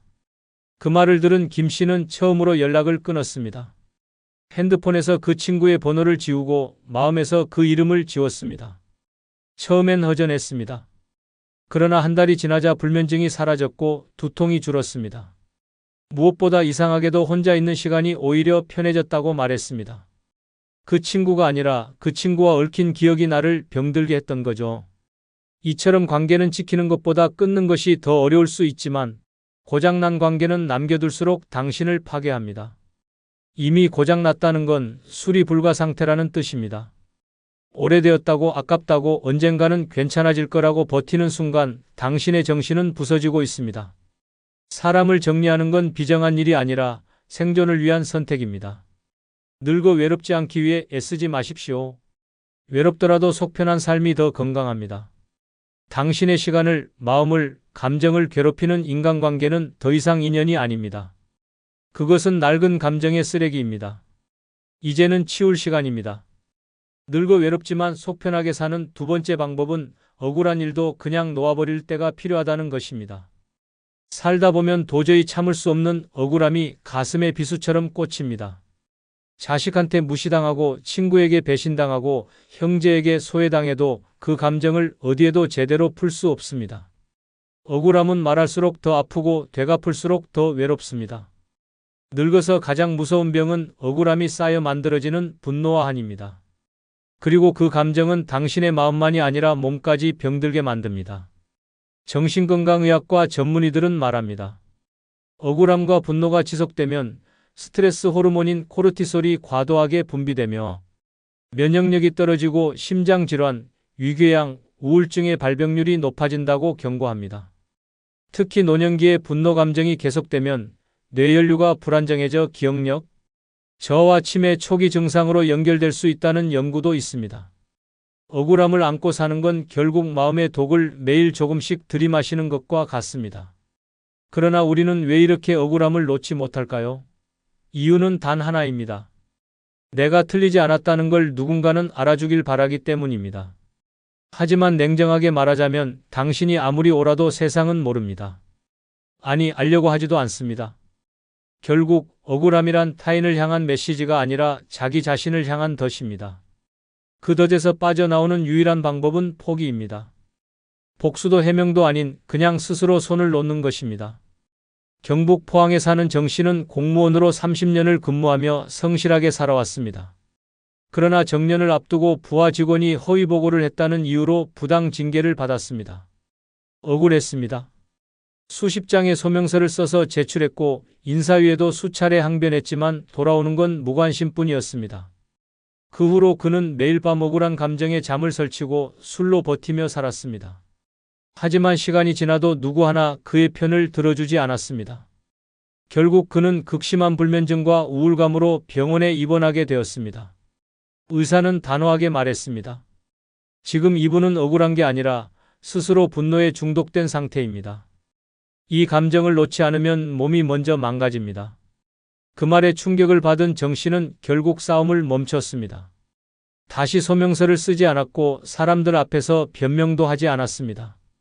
대신 작은 텃밭을 가꾸고 하루 1시간씩 강가를 걸었습니다. 그리고 이렇게 말했습니다. 이제 와서 내가 옳았다는 걸 아무도 몰라도 됩니다. 그 사실을 내가 아니까 그걸로 됐습니다. 억울함을 꺼내 보일수록 고통은 더 깊어집니다. 해명하려 애쓸수록 상처는 덧납니다. 늙어서 평온하려면 나만 아는 진실은 나만 간직하는 게 가장 현명합니다. 아무리 분하고 억울해도 그 감정을 품은 채 살아가는 게 더 해롭습니다.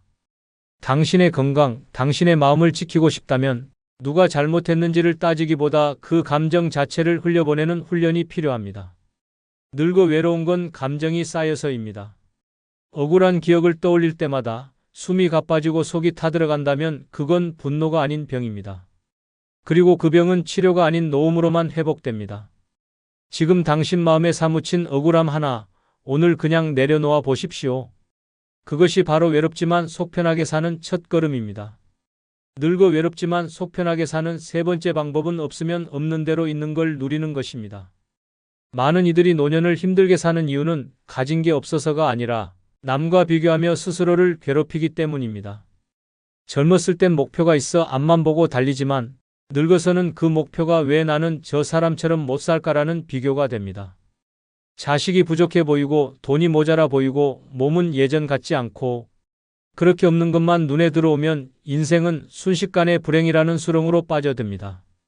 하지만 이 수렁은 착각입니다. 비교는 정신을 망가뜨리고 결핍감은 몸을 병들게 합니다. 스트레스를 받을 때마다 뇌는 코르티솔이라는 호르몬을 분비하는데 이것이 과도하게 쌓이면 면역력은 떨어지고 만성 피로와 우울감, 수면 장애로 이어질 수 있습니다.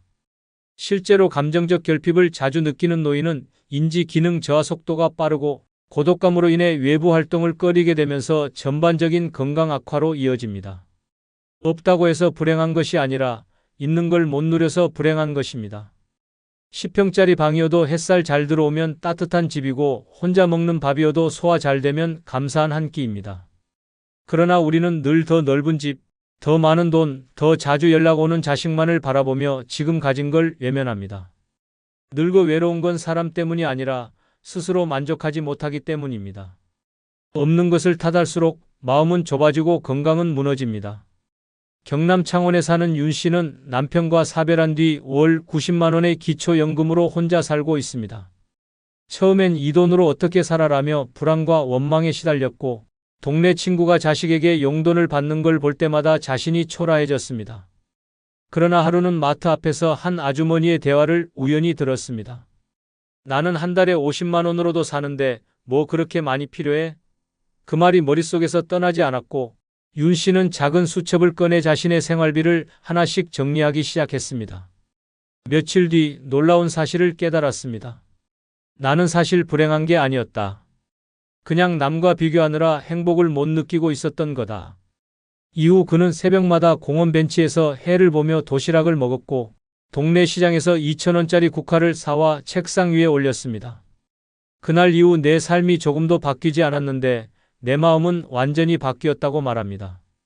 현재 그는 치매 예방센터에서 자원봉사를 하며 하루하루를 보람있게 보내고 있습니다. 노년의 평온은 소유가 아니라 태도에서 나옵니다. 없는 걸 탓하는 인생은 끝도 없습니다. 하지만 있는 걸 누리는 마음은 그 순간부터 인생을 다르게 만듭니다. 비교하지 않고 누군가를 부러워하지 않고 지금 이 작은 행복에 집중하는 것. 그것이 늙어 외롭지만 속 편하게 사는 유일한 길입니다. 무엇이 없다고 아쉬워하지 마십시오. 있는 걸 아깝게 보지 않으면 삶은 아직도 충분히 따뜻합니다. 당신 앞에 놓인 그 한 끼, 그 햇살, 그 평범한 하루가 바로 살아있다는 증거입니다. 지금 있는 것만으로도 당신은 이미 잘 살고 있는 중입니다. 늙어 외롭지만 속 편하게 사는 네 번째 방법은 연락 없는 자식은 그냥 바쁜 사람이라 생각하는 것입니다. 아무리 기다려도 전화 한 통 없는 자식, 명절이 다가와도 얼굴 한 번 보지 않는 자식. 속에서 천불이 나도 이제는 받아들여야 합니다. 자식은 부모의 마음속에 평생 남아있지만 부모는 자식의 바쁜 일정 속에 겨우 미뤄진 약속일 뿐입니다. 그 현실을 인정하지 않으면 당신은 매일을 기다림으로 살게 되고 그 기다림은 곧 마음의 병이 됩니다. 많은 부모들이 언젠가는 연락하겠지, 이번 주말엔 오겠지라며 희망을 품지만 그 희망은 어느새 섭섭함이라는 독으로 바뀝니다. 그리고 그 독은 몸까지 병들게 만듭니다. 정신건강 전문가들은 부모의 외로움이 우울증과 수면장애, 고혈압, 심지어 심근경색의 위험까지 높인다고 경고합니다. 마음의 상처는 약으로 치료되지 않으며 특히 고령자의 경우 감정 스트레스가 면역력을 빠르게 무너뜨립니다. 하지만 자식의 무관심은 사랑이 없는 것이 아니라 삶의 여유가 없는 것일 수 있습니다. 그렇다고 이해하라는 말은 아닙니다. 단지 기대하지 말라는 말입니다. 기대가 없으면 실망도 없고 실망이 없으면 외로움은 덜합니다. 이제는 연락을 기다리는 대신 잘 살고 있으려니 생각하고 넘기는 훈련이 필요합니다. 자식이 아니라 당신 자신의 평온을 위해서 말입니다. 전북 전주에 사는 고 씨는 70세 생일이 지나도록 자식들에게 축하 전화 한 통 받지 못했습니다. 그는 하루 종일 핸드폰만 들여다보며 어디 아픈가, 무슨 일이 있나 걱정했지만 아무 일도 없었습니다. 단지 바빴던 겁니다. 평소에도 자식들이 뜸했지만 이번 생일만큼은 다를 거라 믿었던 고 씨는 결국 식사도 못하고 울음을 삼켜야 했습니다. 그날 이후 고 씨는 우울 증상과 함께 불면증이 시작되었고 병원을 찾았을 때는 이미 수면제 없이는 잠들 수 없는 상태가 되어 있었습니다. 의사는 말했습니다. 기다림은 사람을 고립시킵니다. 특히 노년기에 혼자 감정을 사귀면 뇌의 신경전달물질 균형이 무너져 우울증으로 진행될 수 있습니다. 고 씨는 치료를 받으며 자신에게 묻기 시작했습니다. 왜 나는 연락을 그렇게 바랐을까? 내가 외로운 게 자식 탓만은 아니었구나. 그 후 고 씨는 집안에 작은 텃밭을 만들고 동네 도서관 프로그램에 참여하기 시작했습니다. 핸드폰 벨소리에 휘둘리지 않기 위해 알림음을 꺼버렸고 매주 토요일마다 스스로를 위한 생일 케이크를 사 먹는 습관을 들였습니다. 기다리던 삶에서 누리는 삶으로 바꿨더니 외로움이 훨씬 줄었다고 말합니다. 늙어 외로움을 피하려면 기다리지 않는 연습부터 해야 합니다. 자식은 당신 삶의 전부가 아니며 자식의 부재는 곧 당신 인생의 실패가 아닙니다. 연락 없는 자식을 마음속에서 내려놓는 순간 비로소 당신은 속 편한 노년의 주인이 됩니다. 기대는 오직 당신 자신에게만 하십시오. 연락 없는 자식은 그냥 바쁜 사람일 뿐입니다. 그렇게 생각하는 순간 외로움은 더 이상 당신의 감정이 아니라 지나가는 계절이 됩니다. 그 계절은 혼자서도 충분히 따뜻할 수 있습니다. 늙어 외롭지만 속 편하게 사는 다섯 번째 방법은 나이 들수록 덜 섞이되 더 비워야 한다는 것입니다. 나이 들어서까지 사람들 사이에 끼어 웃기 바쁘고 자존심 세우느라 기운 다 빼는 인생은 결국 남 좋은 일만 시키는 삶입니다. 젊을 땐 부딪히고 섞이면서 배우지만 나이 들면 그 부딪힘이 갈등이 되고 그 섞임이 피로가 됩니다. 남 눈치 보며 맞춰주던 습관을 늙어서도 계속 갖고 있으면 결국 자기 인생을 남에게 맡기게 됩니다. 관계를 맺는 건 중요하지만 관계에 휘둘리는 건 치명적입니다. 무리한 모임, 억지로 이어가는 인간관계, 속으로는 싫으면서 억지 미소 짓는 시간. 이런 감정 소모는 노년의 뇌에 직접적인 영향을 줍니다. 실제로 미국 캘리포니아 주립대학 노년정신의학 연구소는 사회적 스트레스가 잦은 고령자는 코르티솔 수치가 높아져 뇌의 해마가 위축되며 기억력 저하와 우울증 발병률이 2배 이상 증가한다는 연구 결과를 발표했습니다. 또한 너무 많은 인간관계는 정보 과부하와 감정, 피로를 유발해 하루가 끝날 때는 몸보다 마음이 먼저 탈진합니다. 나이가 들수록 남과 어울리는 일은 선택이어야지 의무가 되어선 안 됩니다. 혼자 있는 게 외로움이 아니라 불필요한 관계를 정리하지 못한 게 진짜 외로움입니다. 충북 청주에 사는 이 씨는 은퇴 후 동창 모임, 향후에 사교 모임까지 일주일에 4-5번 약속을 소화했습니다. 처음엔 사람이 있어야 외롭지 않다는 생각으로 움직였지만 시간이 갈수록 귀가 따갑고 마음은 허전했습니다. 어떤 자리는 뒷말이 가득했고 어떤 모임은 자랑과 비교로 가득했습니다. 결국 이 씨는 식욕부진, 불면증에 시달리다 병원을 찾았고 진단은 만성 스트레스성 위염과 가벼운 우울 증세였습니다. 담당 의사는 말했습니다. 몸은 혼자 있어도 괜찮은데 마음이 억지로 사람 속에 있다 보니 더 지치는 겁니다. 관계를 줄이셔야 합니다. 그 말을 들은 이 씨는 충격을 받았고 이후로 모든 모임을 정리했습니다. 매일 아침 혼자 동네 뒷산을 오르고 아파트 경비원과 가볍게 인사 나누는 정도만 유지했습니다. 3개월이 지나자 소화는 다시 돌아왔고 밤에도 푹 잠들 수 있게 되었습니다. 그는 말합니다. 혼자 있는 시간이 늘어나자 내 마음이 숨 쉴 수 있는 공간도 같이 생겼습니다. 늙어 외로움에 휘둘리고 싶지 않다면 사람 속에서 허우적대지 말고 한 걸음씩 물러서야 합니다. 모임이 줄어든다고 삶이 허전해지는 게 아닙니다. 쓸데없는 말이 줄고 거짓된 웃음이 줄고 속으로 삼키던 스트레스가 줄어드는 것입니다. 나이 들수록 덜 섞이고 더 비워야 하는 이유는 단 하나입니다. 그래야 남의 인생이 아닌 내 인생에 집중할 수 있기 때문입니다. 진짜 여유는 붐비는 자리가 아니라 조용한 나만의 자리에 있습니다. 이제는 당신 마음의 자리를 정리할 때입니다.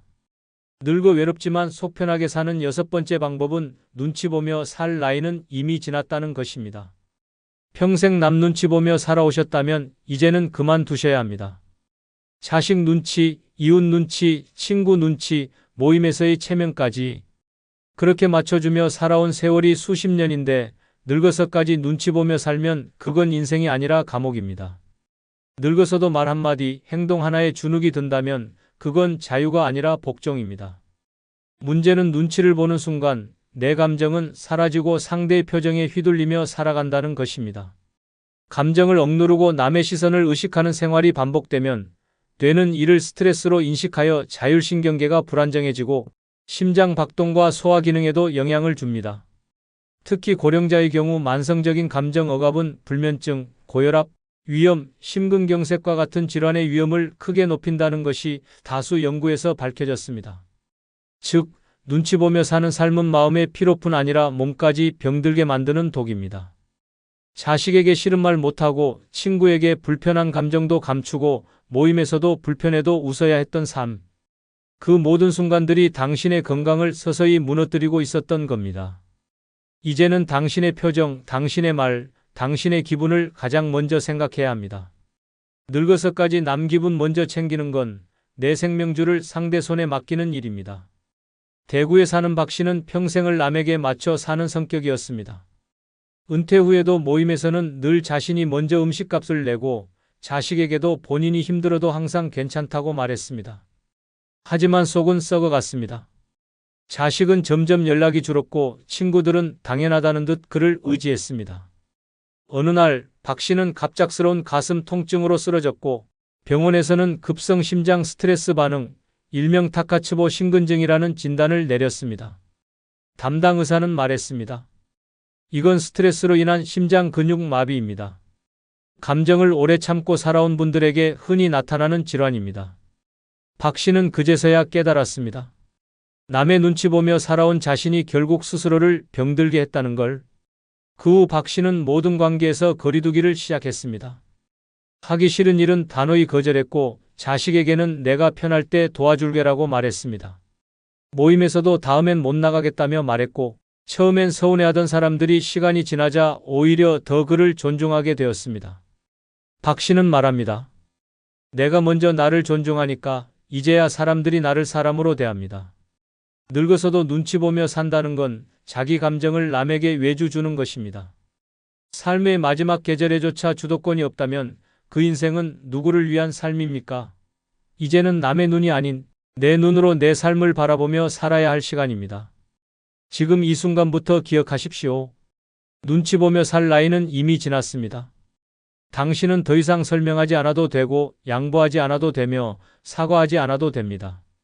그냥 당신답게 당신 마음대로 당신을 중심에 두고 살아도 됩니다. 그게 늙어도 외롭지 않고 가장 속 편하게 사는 법입니다. 영상을 끝나면 여러분들의 다양한 의견을 댓글에 올려주시고 다른 사람들에게 많은 공유도 함께 부탁드립니다. 감사합니다.